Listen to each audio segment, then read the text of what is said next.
বিসমিল্লাহির রহমানির রহিম। ইসলামী আন্দোলন বাংলাদেশ এবং জামাতের নির্বাচনী সমঝোতা দায় ও দরদ তৃতীয় পর্বে আপনাদেরকে স্বাগত জানাচ্ছি। আগের দুটা পর্ব অনেকে অনেক ধরনের মন্তব্য দিয়েছেন, অনেকে অনেক ধরনের কথাই বলছেন, শুনছি, এগুলোও অ্যাড্রেস করব এবং এগুলো নিয়ে লাস্টে সবার শেষে এই 10 পর্বের ভিডিও নিয়ে কে কী বলছেন এগুলো নিয়ে অবশ্যই কথা বলবো ইনশাল্লাহ। একটা ভিডিওতে এটা বলবো।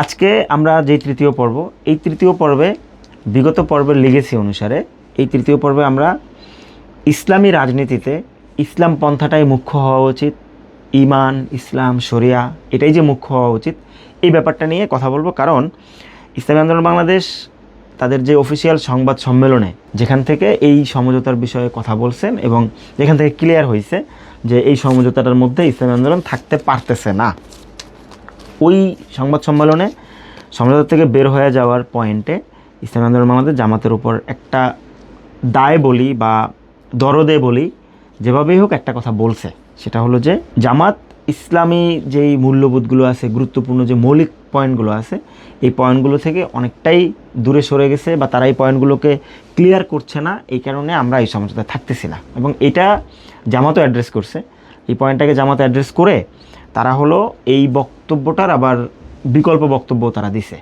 যে এই বক্তব্যটা গাজী ইসলামী আন্দোলন বাংলাদেশের যে মুখপাত্র গাজী আতাউর রহমান সাহেব দিয়েছিলেন, ওনাকে অ্যাড্রেস করে তারা কেন্দ্রীয় পেজ এটার আবার বিকল্প বক্তব্য দিয়েছে যে না, আমরা ইসলাম মানি, এটা নিয়ে সেই, কিন্তু যেই পয়েন্টগুলো নিয়ে কথা বলা হয়েছে ওটা নিয়ে তারা ক্লিয়ার করে নেয়।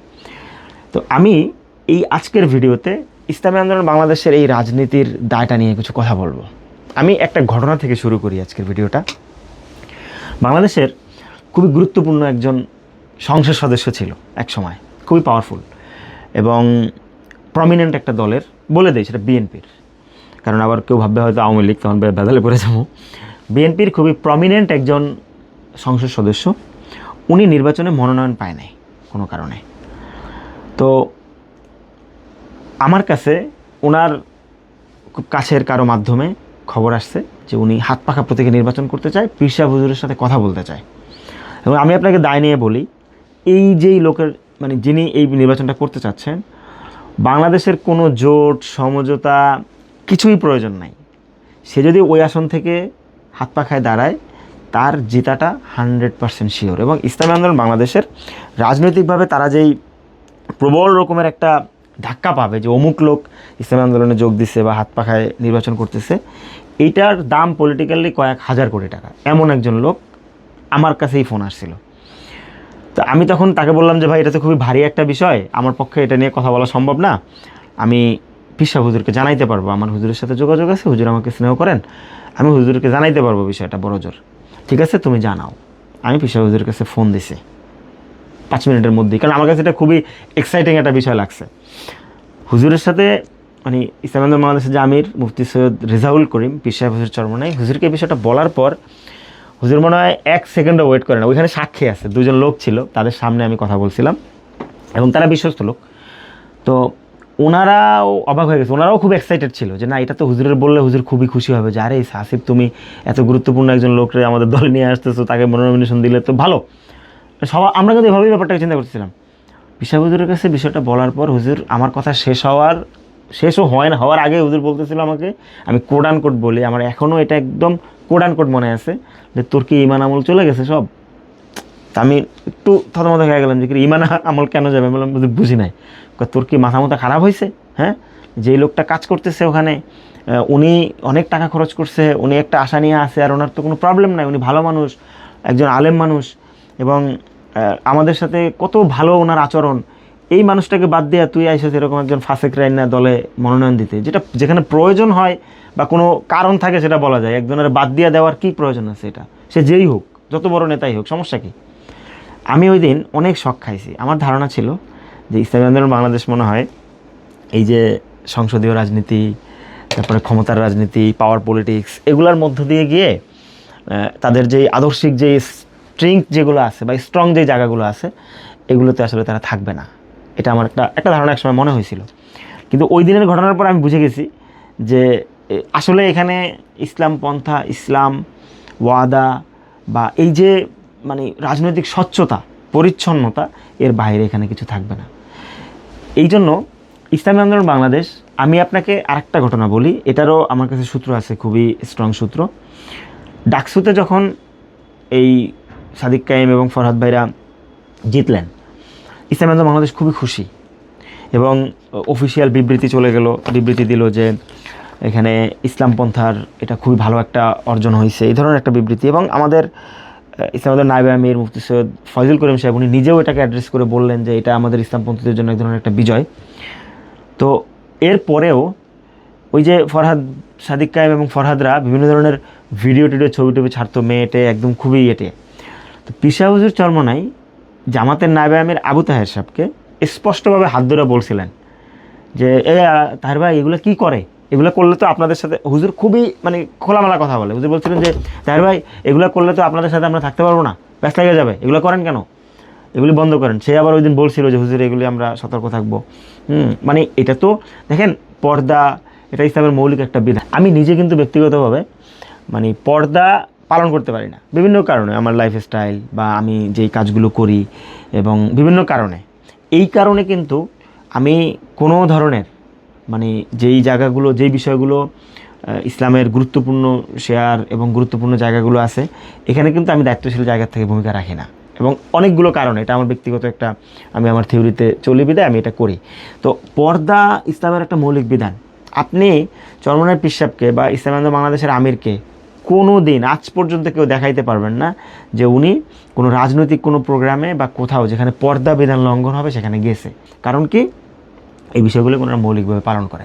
জামাতের সাথে এই ব্যাপারগুলো কিন্তু কিছু প্রবলেম এই সমঝোতার ক্ষেত্রে হয়েছে। কেন হয়েছে দেখেন, যে জামাতের গত 6 মাসে আমরা লিবারেল ডেমোক্রেটিক দল, আমরা শরিয়া আইন চাই না, শরিয়া আমরা করব না, এরপর ক্ষমতায় গেলে আমরা প্রচলিত আইনে রাষ্ট্র চালাবো। তারপরে জামাতের আমির বলতেছে যে আমি ধর্মীয় মৌলবাদী না, হ্যাঁ আমি গোঁড়া মুসলিম না।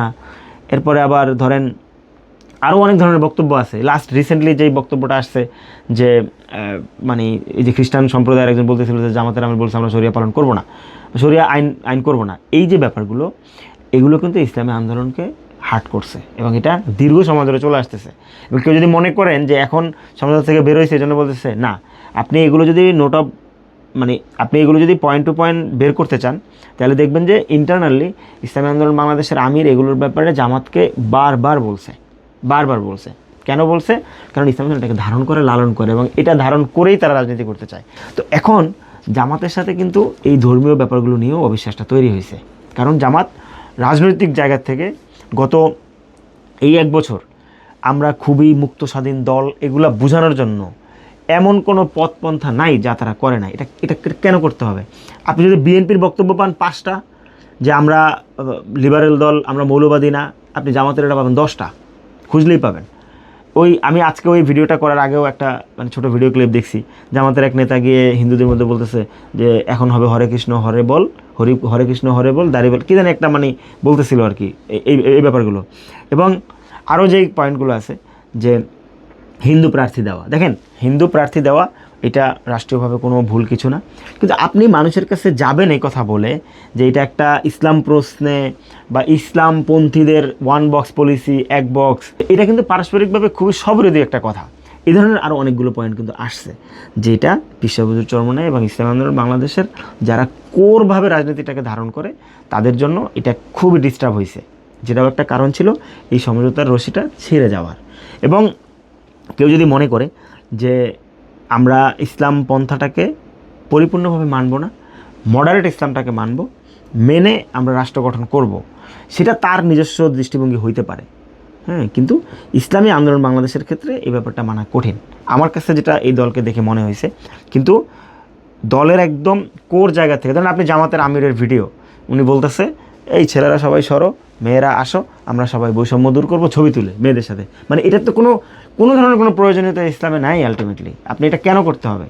এবং ওই মেয়েগুলো তাদেরকেও আপনি মানে কী বলে, এটা এক ধরনের একটা বিব্রতকর জায়গায় ফেলছেন, মানে আর নিজেও তো একটা খুবই অপ্রয়োজনীয় একটা হারাম কাজ করে বসে আছেন, যেটার কোনো প্রয়োজন আলটিমেটলি নাই। তো এই ব্যাপারটাও আসলে এই সমঝোতা না হওয়ার পিছনে এবং আমাদেরকে কষ্ট দেওয়ার পিছনে, আমরা যে কষ্টটা পাইছি যে সমঝোতাটা হয় নাই, এটাও একটা ভূমিকা আসলে রাখছে। তো আমরা মৌলিকভাবে চাই যে আমি 3টা পর্ব শেষ করে ফেলছি অলরেডি, এবং আমি আরও অনেকগুলো পর্ব এটা নিয়ে করব। আগামী পর্বে কথা বলতে চাচ্ছি যে আসলে এই যে সমঝোতাটা, এই সমঝোতাটা আসলে ছিল মূলত ইসলামী আন্দোলন বাংলাদেশ এবং জামাতের মধ্যে, আর কারোর মধ্যে সমঝোতাটা ছিলই না, এবং আর কারোর প্রয়োজনও ছিল না। এখানে বাকি যে দলগুলো ছিল এগুলো ইসলামী আন্দোলন এবং জামাত পয়েন্টে এখানে আসলে কানেক্ট হয়েছিল বিভিন্নভাবে। আগামী পর্বে এটা নিয়ে আসলে বিস্তারিত আলাপ করবো ইনশাল্লাহ। সবাই ভালো থাকবেন এবং অবশ্যই এই ভিডিওগুলোতে লাইক করবেন এবং চ্যানেলটাতেও সাবস্ক্রাইব করবেন। আসসালামু আলাইকুম রহমতুল্লাহ।